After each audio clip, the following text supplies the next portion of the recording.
o nosso Deus é vencedor, nós o adoramos.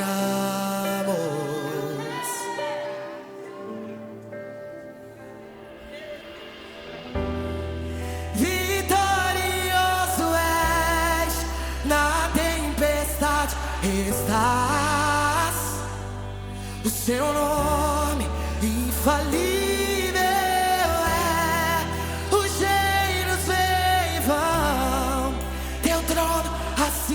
Está seu nome imutável, és, o inferno não prevalece. A paz de Cristo Jesus, como a gente sempre diz, né? Bom dia, boa tarde, boa noite. Nós não sabemos em que horário você vai assistir este podcast. Assim como tem abençoado nossas vidas, eu tenho certeza que está abençoando a sua. Está abençoando? Então, curte e compartilha, comente. O que você, está achando, dos nossos bate-papos, das conversas, dos assuntos que nós estamos abordando aqui. E hoje, mais uma vez, porque eu disse para o pastor, o presidente aqui de Alvorada, pastor, não podemos perder a oportunidade de ter um podcast, com o pastor Valmir Nascimento, esse homem que foi uma bênção, e ainda será, para todos nós, através dos seus livros, através do canal do YouTube, esteve conosco, na Escola Bíblica de Jovens, no culto domingo à noite, que é o culto do amigo, e a gente sempre, recebe tanto, do Senhor e quer compartilhar com vocês. E o assunto, gente, é um pouco polêmico, tá? Enfim, vocês estão vendo os livros aqui, E um deles, aí o pastor vai nos falar como é que ele nasceu entre a fé e a política, Como fala o pastor, eu trabalho nessa área e a gente sabe que ela é um tanto polêmica, principalmente quando a gente fala sobre isso em termos de igreja, em termos de fé. Quando o irmão escreveu esse livro, ou pensou em escrever nele, como é que isso veio no seu coração, O que foi que lhe motivou a escrever um livro, exatamente um assunto tão polêmico, que é fé e política? Primeiramente, saudar uma Felícia, agradecer mais uma vez um convite, mais um episódio aqui do podcast. Já tem quase essa cadeira cativa aqui. Faz parte. Já faz parte. Irmã Josi, uma alegria também estarmos juntos aqui nesse podcast. A saudação ao pastor Eliezer, meu amigo, oportunidade de estar aqui na Alvorada e agora aqui nesse podcast. E de fato, da onde surgiu a ideia, a motivação para escrever esta obra Entre a Fé e a Política? Basicamente por conta da minha trajetória e da minha profissão. Eu atuo como servidor, sou analista federal junto à Justiça Eleitoral, então trabalho com a política e com o direito eleitoral há bastante tempo, na verdade há mais ou menos 20 anos. Mas de maneira bem especial, eu desenvolvi essa ideia por conta da minha pesquisa de mestrado. Então, esse livro é o resultado do meu mestrado em teologia na área de ética e ética pública. E surgiu exatamente em razão do crescimento da presença dos evangélicos aqui no Brasil. Nós sabemos que nas últimas décadas, mais especialmente nos últimos 30 anos, os evangélicos que até então não participavam da política, porque até então se dizia assim, olha, política é coisa do mundo. Depois verdade. Nós passamos para uma outra etapa, irmão vota no irmão. E com esse florescimento dessa participação tão intensa, o tema chegou também no Poder Judiciário, principalmente na Justiça Eleitoral, criando aquele que é chamado de abuso do poder religioso em matéria eleitoral. E eu comecei a indagar, será que existe base jurídica para isso?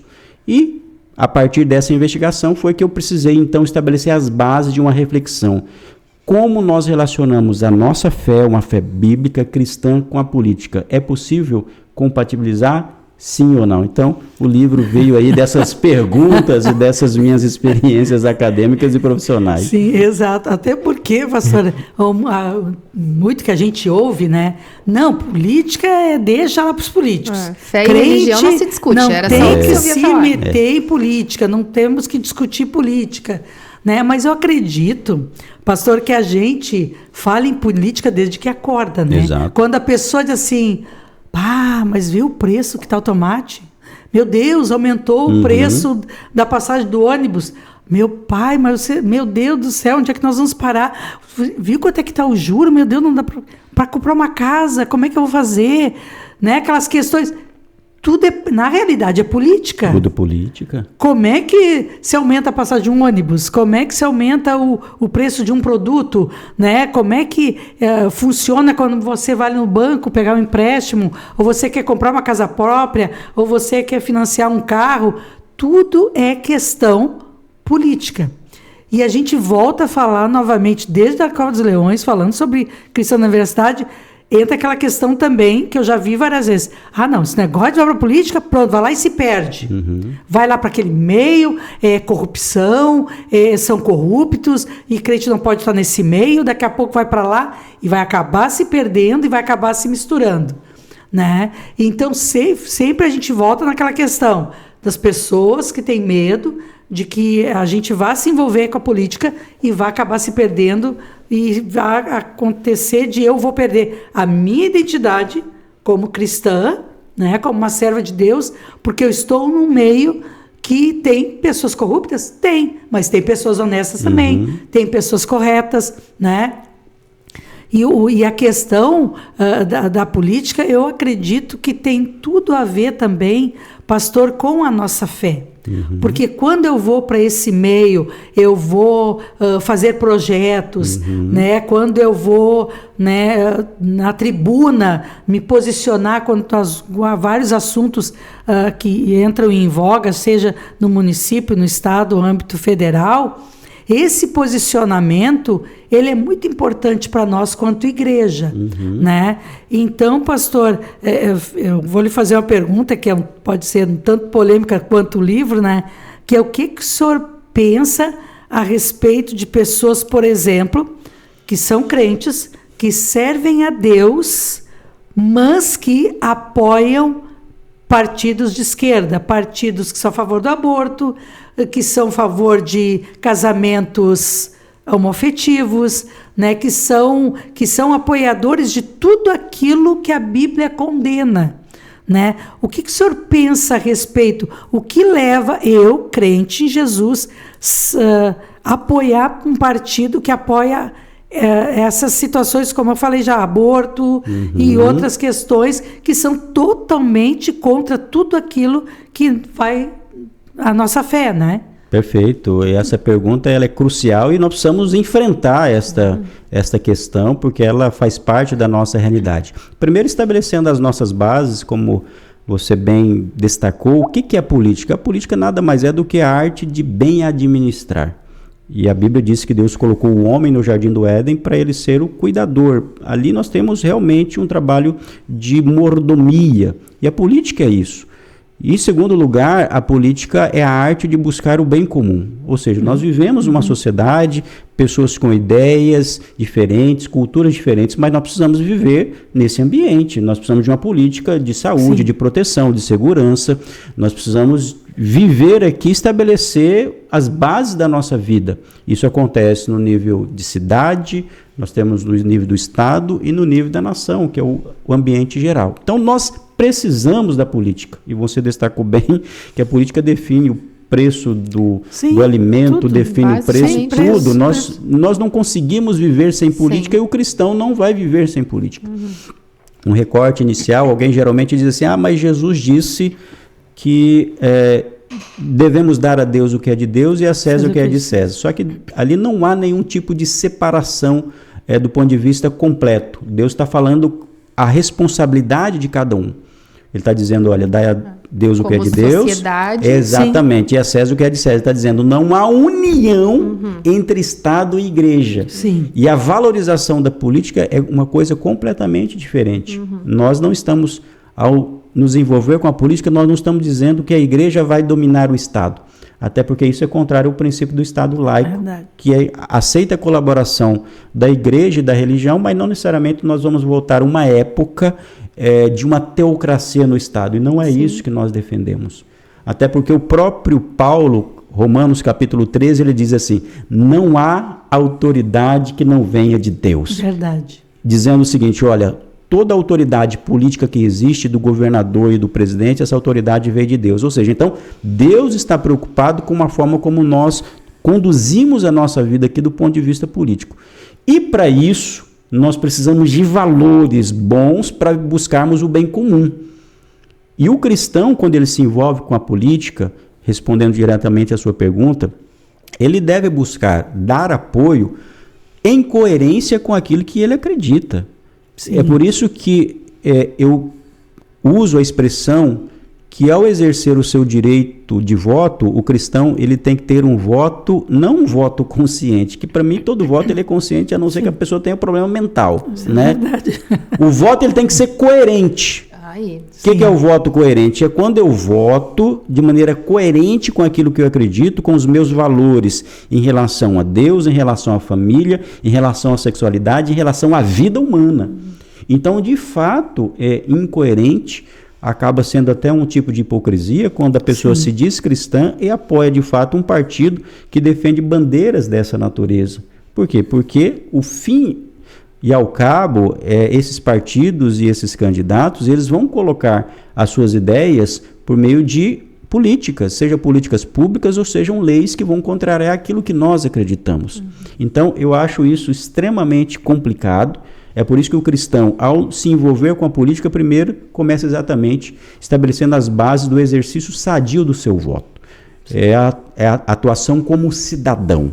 Primeiro passo da cidadania e do exercício da política é votar bem de maneira adequada e votar.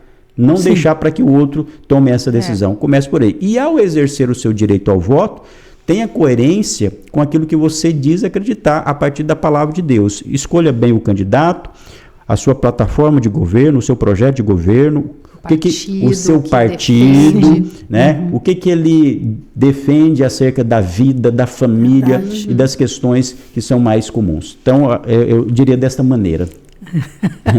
Tá gostando? Tá polêmico, né? Porque eu digo assim, pastor, eu acredito inclusive que Deus chama pessoas, né, e homens para estarem nesse meio, né? E a gente precisa de homens, mulheres que se levantem nas tribunas e defendam a nossa fé, né? Porque às vezes acontecem coisas, né, que a gente vê por aí e muitas vezes, infelizmente, de alguma forma, muitos se calam, né? Não se colocam, não, vou ficar quieto, vamos orar, orar. Não. Como nós aprendemos, tem que ter atitude. Atitude. Atitude. Vamos orar, claro que a gente ora. E como o pastor disse, né, todos que estão porque Deus assim o quis. Porque se Deus não quer, o homem não chega lá, né? Exato. E eu acho que muitas vezes Deus permite algumas pessoas chegarem onde chegaram, até para nós exercermos melhor até a nossa fé. Exato. E daí nós podemos votar, irmã Felícia, essa pontuação é importante, nós podemos ver essa aprovação que Deus permite, porque isso tem repercussões na vida da sociedade e na vida dos salvos, ou seja, da comunidade. Voltamos ao caso de Daniel. A Bíblia diz que Israel foi levado cativo, mas porque Deus permitiu. Exatamente. Não é porque Nabucodonosor tinha autoridade por si só. A Bíblia diz que Deus entregou Israel na sua mão. Então, Deus permite que isso aconteça. Agora, o que é importante nós sempre termos em mente, ao falarmos sobre política, a política ela é necessária para a vida. Sim. Nós precisamos da política. Agora, nós sempre vamos entender a política como um meio e nunca como um fim. Sim. Em que sentido? A política é necessária e vai dirigir a administração da vida comum, do Estado, do governo e da cidade. Mas, ao mesmo tempo, isso não define a nossa finalidade de vida. Ou seja, ela não define o nosso futuro, ela não define a nossa esperança. Por que eu digo isso? Eu digo que a política ela é importante, mas nós não depositamos a esperança na política. Quem acredita que a política por si só vai resolver todos os nossos problemas e que nós teremos o paraíso nessa terra, não entendeu o que é a Bíblia. A política é um mecanismo de controle do pecado nessa sociedade por meio de leis justas. Ou seja, é um mecanismo de controle. Só que nós nunca vamos viver um paraíso nessa terra. Nós vamos buscar eleger os melhores candidatos, os melhores representantes a partir daquilo que nós acreditamos. Mas entendamos uma coisa, não existe um único Salvador a não ser Jesus. Não existe outra pessoa a quem nós depositamos o nosso coração e falamos, esse é o nosso Salvador. Quando nós nos apropriamos da política, é sempre com esse pensamento de que a política é necessária, só que ela nunca é soteriológica, ela não salva a nossa vida. Quem salva a nossa vida é Jesus. E nesse processo, existem pessoas que se colocam e que são chamadas por Deus, eu acredito, como a senhora destacou bem. Por exemplo, Daniel. Daniel, ele foi profeta, mas a função principal de Daniel ali, do ponto de vista da sociedade, ele era um homem público. Nós chamaríamos... José também. Né? José também foi. José também. Então, foram homens que Deus levantou para exercer um canal de bênção na sociedade da sua época. E a mesma coisa acontece hoje. Existem pessoas que têm um perfil para serem servidores públicos, para serem prefeitos, governadores, e daí vem a necessidade do preparo e do incentivo a essas pessoas. Exatamente. E o mais importante, né? E agora, né, infelizmente, a gente tem que ir encerrando. Jesus, misericórdia. Fazer o tempo, né, gente? O relógio anda. Né? Mas como o irmão falou, né, que a nossa esperança não está no prefeito, não está no governador, não está no presidente, não está no poder público, não está nos deputados, né, os vereadores, não está nessa terra. A nossa esperança é o Senhor Jesus. É isso mesmo, Felícia. E eu lembro, voltamos sempre ao Daniel, porque o Daniel ele tem uma narrativa... Daniel ele conviveu em vários impérios, pelo menos em 2 impérios. Um império vinha e depois outro se estabelecia. Ou seja, nós tivemos um ambiente de transição de poder.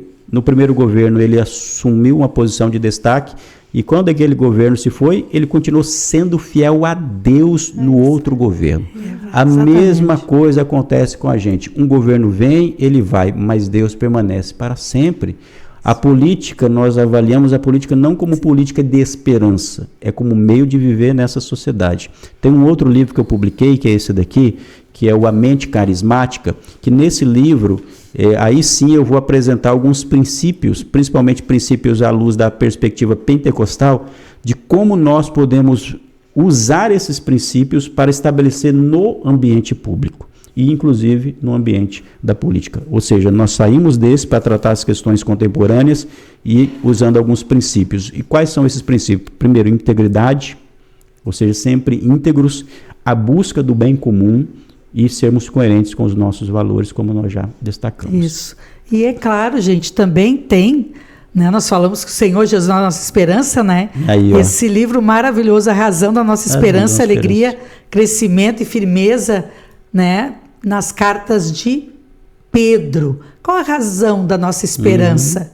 Quando perguntam para nós, né, onde é que está a nossa esperança em meio a tudo que a gente está vivendo hoje, não só no nosso país, mas fora dele também, que causa muitas vezes pânico, medo. Será que estamos chegando perto da Terceira Guerra Mundial? Nós, como crentes em Cristo, tem uma coisa que não precisa se preocupar com isso. Exatamente. Que a nossa esperança é Ele. E nós estamos aguardando a vinda do nosso Senhor. Tem que lembrar que a gente é peregrino, né? Exatamente. Estamos de passagem. Né? Então, agora só vou mostrar agora o último, tá, gente? Tá? Cosmovisão pentecostal, desenvolvendo uma visão de mundo moldada pelo Espírito. Mais um livro do nosso pastor, né, que nos deu esse privilégio, aceitou o nosso convite, né, para estar conosco nos podcasts Bolsa de Mulher, né? Nossa gratidão, pastor. Leve nosso abraço à sua esposa, seus filhos, né? Que Deus continue lhe abençoando, que venham mais livros inspirados pelo Espírito de Deus para nos acrescentar, né, para nossa vida, para nossa família. Amém. Eu quero agradecer a vocês pelo convite, participar desse podcast, das outras edições anteriores. É sempre uma alegria que Deus continue usando esse canal para abençoar a vida daqueles que acompanham, Sim. toda a equipe técnica que aqui está, pastor Eliezer, nosso amigo, que Deus continue abençoando ricamente esse podcast, também a igreja aqui em Alvorada. Obrigada, pastor Valmira, obrigada, Obrigada. Josi, Maurício, obrigada mais uma vez. Como sempre, gente, esperamos que assim como tudo, né, que nós conversamos aqui acrescentou para nossas vidas, e realmente foi uma bênção, seja uma bênção para você também. Curte, compartilha, comenta, se inscreva no canal, porque toda sexta-feira às 20h30 tem um podcast novo para você. Amém? Deus abençoe e até a próxima, se Deus quiser.